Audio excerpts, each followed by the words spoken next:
ipinamalas ang makabagong package of technologies para sa munggo sa ginanap na Mungbin Mega Field Day sa Barangay Kuling East, Cabanatuan, Isabela noong May 8, 2026 na dinaluhan ng higit 1,000 magsasaka, agricultural extension workers at kinatawan ng pribadong sektor.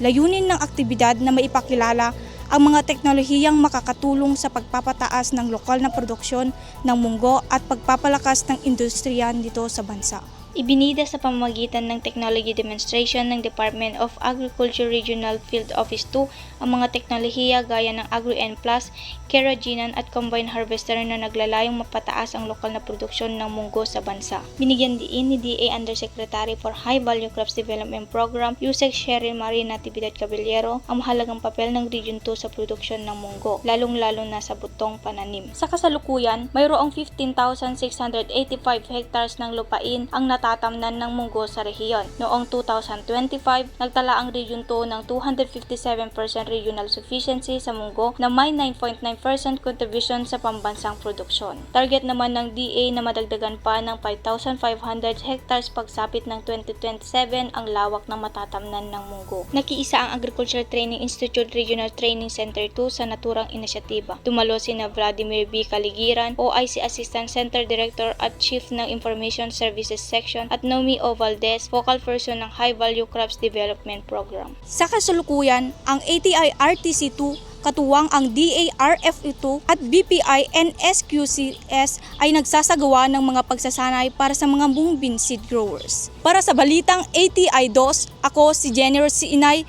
Balitang Agri.